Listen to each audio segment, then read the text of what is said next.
Hello. Hello. কেমন আছেন? আছি আছি। তো আপনার সাথে তো আপনার তো অনেকগুলো কথা আছে মনে হইতেছে আর কি। কোন খবর টবর কি? আহ, এটাই আজকে মেইন খবর ছিল। আচ্ছা।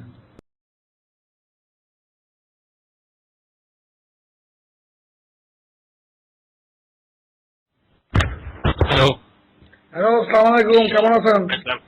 আছি আর কি আছি। আপনি কেমন আছেন? ইনশাআল্লাহ ভালোই আছি। এখন আপনার তো তরফে কোনো খবর টবর আছে নাকি কিছু আর? না, এখন তো দুই ট্রাইব্যুনালে ধুমাই লাগাইতেছে গেছে আর কি। হ্যাঁ, দেখা যায় কম্পিটিশন হইতেছে মনে হইতেছে। আমার কাছে কোনো কম্পিটিশন না, কিন্তু আগাচ্ছে, এটা গুড সাইন। দুই ট্রাইব্যুনালে আগাচ্ছে। আমার ওই সাইনুরিটি নিয়ে একটু ভয় যে সেখানে না খুব বেশি রকম ইন্টারন্যাশনাল দিকে তার ঝোঁক। ওইটা হবে আপনার প্রবলেমে গিয়ে, ওইটা হলো শেষে গিয়ে প্রবলেমটা হয়ে যাবে আর কি তখন। কারণ ওই একই ব্যাপার, তো একই ঘটনা, সিমিলার ইনসিডেন্ট, সিমিলার চার্জেস, কিন্তু দেখা যাচ্ছে কি যে যেমন সেদিন ওই উগান্ডান টিম আসার আগের দিন আমরা একটু বসছিলাম তো যে কি আবার ক্লাব করবো, সেখানে শাহানুর বলতেছে যে আমাদের একটা জিনিস দেখানো উচিত যে আমাদের আইন আর আইসিটি আর আইসিটি এদের তফাৎটা কোথায়, আমরা একটা কম্পারিটিভ স্টাডি তাদেরকে দিয়ে দেবো। আমি বললাম ভয় শুধু কেন, আমরা আমাদের আইন নিয়েই কাজ করবো। আমরা বলবো যে আমাদের আইনে আমরা চলতেছি, আমাদের ডোমেস্টিক ল, আমাদের tribunal domestic, however the foreign tribunal judgment we can consider has persuasive value, not more than that. এইটা হ্যাঁ, এটা আমাকে রেজিস্ট্রার, ডেপুটি রেজিস্ট্রার থেকে শুরু করে আপনাদের ওই শপথ সবাই সাপোর্ট করলো আমাকে। আমার যাত্রা করলো ওই দুজন সুপ শাহানুর পরে যাবে, ঠিক আছে তাই যদি হয় ইবু থিংস। আচ্ছা আমি বললাম আপনি কি মনে করেন না it is a domestic tribunal? বলে আমি মনে করি। এবং তাইলে আমাদের ডোমেস্টিক ট্রাইব্যুনাল লগে আমেরিকান ল কি তফাৎ, ব্রিটিশ ল কি তফাৎ, আইসিটি এর কি তফাৎ আমাকে দেখাবার দরকার। আমরা বলবো যে আমাদের আইন চলছে, চলবে। ফরেন জাজমেন্ট গুলো আমরা কনসিডার করতে পারি যদি আমরা মনে করি যে এটা পার্সুয়েশন কিছু ভ্যালু এখানে আছে এবং এইটা আমাদের ফ্যাক্টস লেখাপড়ার সঙ্গে মিলতেছে, we can use those things, that's all. বলার কোনো কথা হয়নি। মানে আমার মাথায় ওই প্রসিকিউশন আমাকে বলছিল যে প্রত্যেকটা অর্ডারে সে ফরেন ট্রাইব্যুনাল নিয়ে আসে, ম্যাটেরিয়াল নিয়ে আসে। হ্যাঁ, না যেখানে ইভেন দরকার নাই আর কি, হ্যাঁ, যেখানে আপনার এটার কোনো মানে রেলিভেন্ট নাই আর কি, উনি ওই জিনিসটা, এই জিনিসটা ওনাকে স্টপ করাতে হবে, অথবা এক পর্যায়ে ওনারও ওখান থেকে বিদায় করে দিতে হবে। Because it is so important a matter যে এইটা যদি দেখা যায় কি যে উনি বন্ধ না করে আর কি, তাহলে মানে মানে he has to go as well. Because এইটা খুবই ক্ষতি করবে ইভেনচুয়ালি আমাদেরকে, মারাত্মক রকম ক্ষতি করবে। কারণ অ্যাপিলেট ডিভিশনে গিয়ে যখন যে স্ট্রং আর্গুমেন্ট যেটা হবে আর কি, যে তারা জিনিসটাকে সেট করতেছে, এমনি উনি চার্জ করতেছে কিন্তু জেনোসাইডের কাজ দিয়েও যাইতেছে না, ঠিক আছে? উনি কিন্তু সব চার্জ করতেছে হচ্ছে ক্রাইমস এগেইনস্ট হিউম্যানিটির ভিতর দিয়ে ঢুকাই দিতেছে আর কি।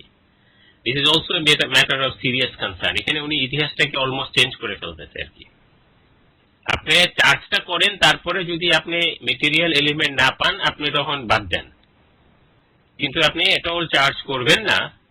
এই অ্যাটিটিউডটা যেখানে পিটিশনে আছে সেখানে আপনি এটা কিন্তু মানে এটা হলো মারাত্মক রকম রিস্কি ব্যাপার হয়ে যাচ্ছে আর কি। তারপরে হচ্ছে যে এই প্রতিটা ক্ষেত্রে ইন্টারন্যাশনাল লর যে যে রেফারেন্সটা দিতেছে যেখানে কোনোই প্রয়োজন নেই। বলেন। আইসিসি বলতেছে আগে ডোমেস্টিক ট্রায়াল করো, ফেল করলে আইসিসিতে আসবা। আমরা কেন আইসিসি পিছনে দৌড়াবো? এটা তাদের ল্যাঙ্গুয়েজ। এক্স্যাক্টলি, মানে এটা কিন্তু ভেরি রাইট। এবং আরেকটা যেটা আমার যেটা প্রবলেম হয় এদের, এটা হচ্ছে আপনার ছোট মানে কি জানি বলেন ইনফেরিটি যে মানসিকতা সেখান থেকে আসতেছে। আমাদেরকে কেন তুলনা করতে হবে আমরা ইন্টারন্যাশনাল কোন ট্রাইব্যুনালের সাথে? আমাদের ডোমেস্টিক ট্রাইব্যুনাল, আমাদের তো কারোর সাথে তুলনা করার দরকার নেই। আমাদের তুলনা হবে কেবলমাত্র আমাদের সাথে। মানে এটা ওনার মাথাতে একটা ওই যে একটা মানে একটা মানসিকতা আছে যে না এটা যদি আমরা বিদেশিদের সাথে তুলনা করি তাহলে আমাদের ইজ্জত বুঝে বাড়লো আর কি।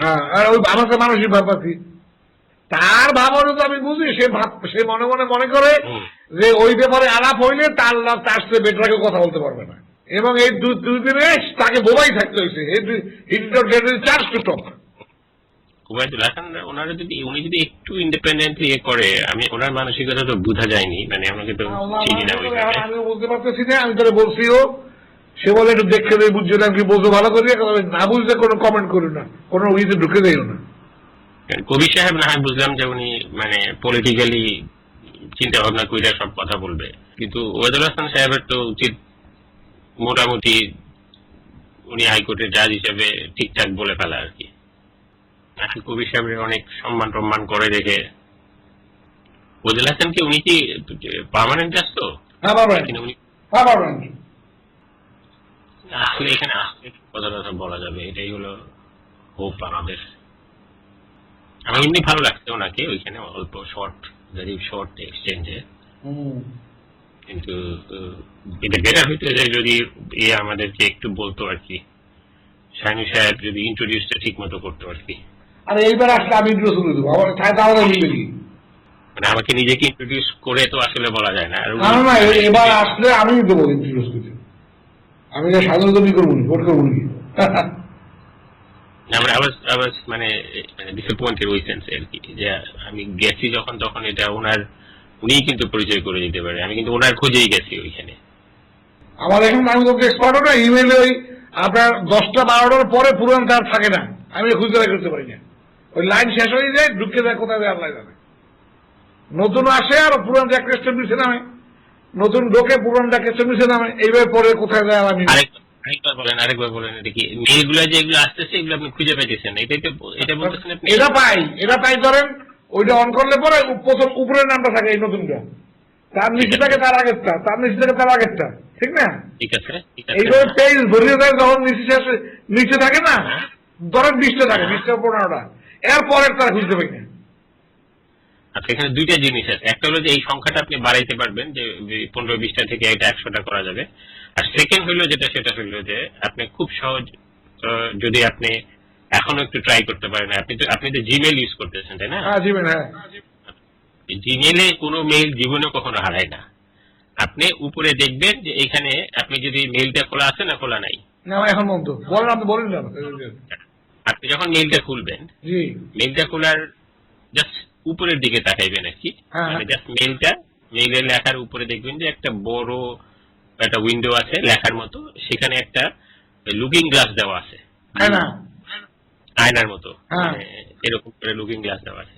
ওইখানে আপনি যদি যেটা খুঁজতে চান, আপনি যদি জাস্ট শুধু আমার নাম দেন আহমদ জিয়াউদ্দিন, আপনি ওইখানে ওই লুকিং গ্লাসে চাপ দিবেন, দেখবেন যে আমি যতগুলা মেল পাঠাইছি সব চলে আসবে। আরে ভাই তো দেখি কেটে গেছে, ইডিয়েট ফিডিয়েট হয়েছে, স্টুপিড। 5 দিন 6 দিন বা আরো 2 দিন দাঁড়িয়ে দিতেছে, এবং তারা অনুরোধ করতেছে সোমবারের ভিতরে শেষ করার জন্য। উনি বলছেন বিদেশ যাবেন, এটা করবে, আজকে তো শেষের তো কথা ছিল, এটা ওনারা বলতাম না।